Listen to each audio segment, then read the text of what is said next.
welcome back po sa aking YouTube channel. So, tayo po ngayon ay pagtitingin dito sa aming incubator.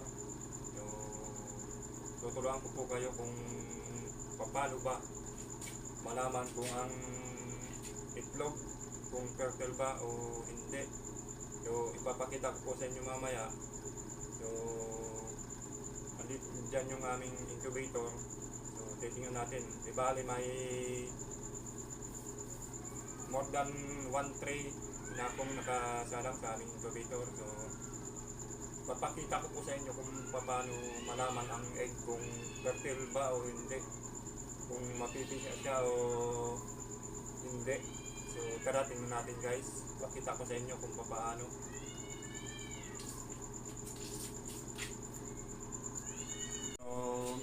Bali may hamak akong dalawang egg. So titingnan natin kung alin bang mas fertile dito sa dalawa. So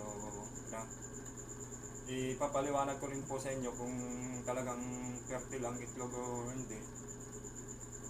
Ang fertile po, kahit maliit na egg siya, meron siyang timbang.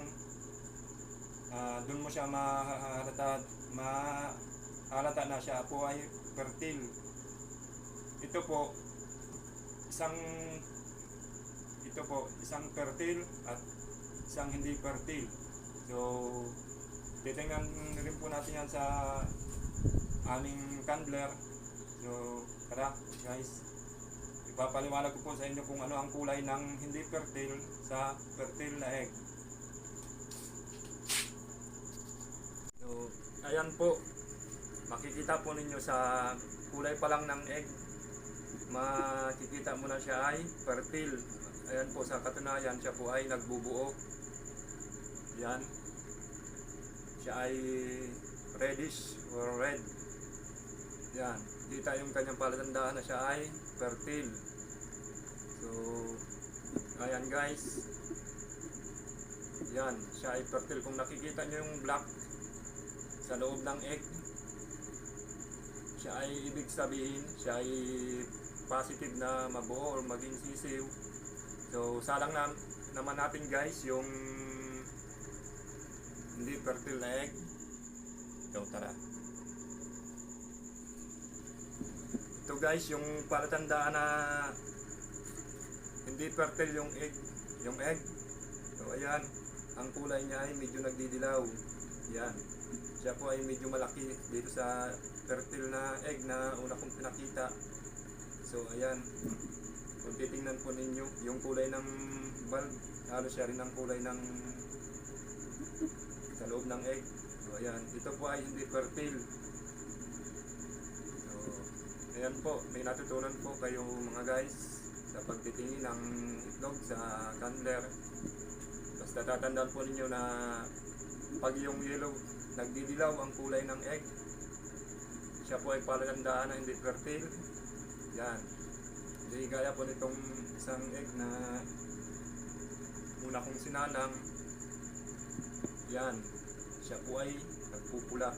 Yan, kung nakikita po ninyo yung black sa loob ng ito, yung black na to, siya po ay palatandaan siya na siya ay magbibiyak o magiging sisiw. Yan, yan no, siya po ay pulang-pula. So yung hindi po fertile, nakalagay pa rin dito sa aming incubator. So kahit hindi siya mapipisa, nandito pa rin siya.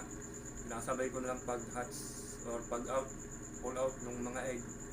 So alam ng kasunod pagka hindi fertile, yun, alam na ninyo. So ayan guys, ito po ay fertile. So ipapakita ko pa po yung ibang egg na fertile lang, fertile.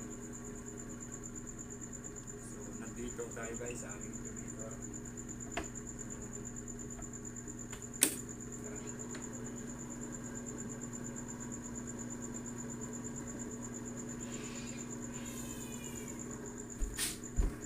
Ito guys, siya po ay ano din siya, fertile. So ayan, kung nakikita nyo po sa video, hindi ko na pumanat, may luwanag. Siya po ay ano na, kulay black, buo na siya. Yan po ay buo na. Yan. Nakikita po ninyo yan. Yan po ay gumagalaw na yan. Makikita nyo sa candler na gumagalaw na sa loob. Siya po ay positive na maging sisiw.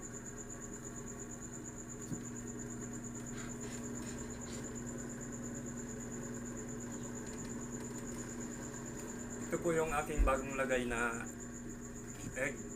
So yan. Yan po ang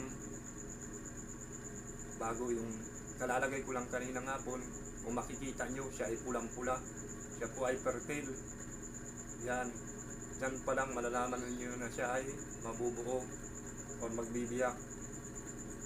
Yan, pulang-pula. Yan po ang palatandaan ng egg ay fertile.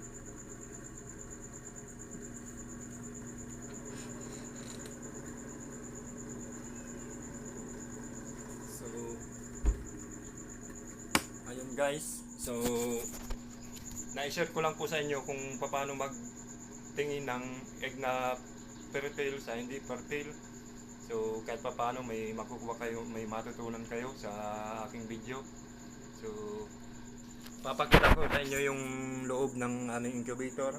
So, medyo marami na yung nakasalang ko. So tara, tingnan natin mga guys.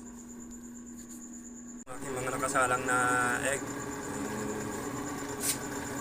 Sila ay more than 30. So i-count natin. 1, 2, 3. 1, 2, 3, 4, 5, 6, 7, 8, 9, 10, 11, 12, 13, 14, 15, 16, 17, 18, 20, 21, 22, 23, 24, 25, 26, 27, 28, 29, 30. So, 33. Yan. Pero hindi po yan sabay-sabay mag-hatch. Meron pa akong may tagging. Meron ding wala. So, gaya nung pinakita ko kanina, yung walang tag. O, ito. Ito po ay walang tag, mga bago ko lang lagay.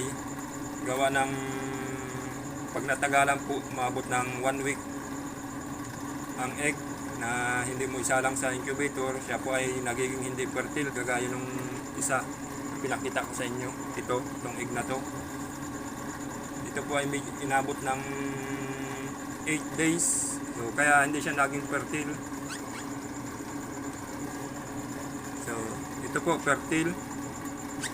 So, medyo marami po yung aking egg na isinalang ngayon. So, maganda. So, ito po ang aming 100 seater na incubator.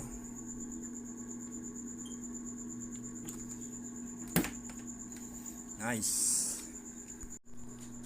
So yan po mga guys, sana po may nakuha kayong kunting aral sa aking share kung paano malaman na ang egg kung fertile ba o hindi. So sana may makuha kayo mga guys, paki-share naman na rin po ng aking mga videos. So huwag niyo pong kakalimutan mag-hit ng notification bell. So react, share, subscribe sa aking YouTube channel. So yun lamang po, at pinakita ko sa inyo yung kunting kalaman ko sa pag-incubate ng aming mga manok. So maraming salamat po at magandang gabi po sa inyong lahat.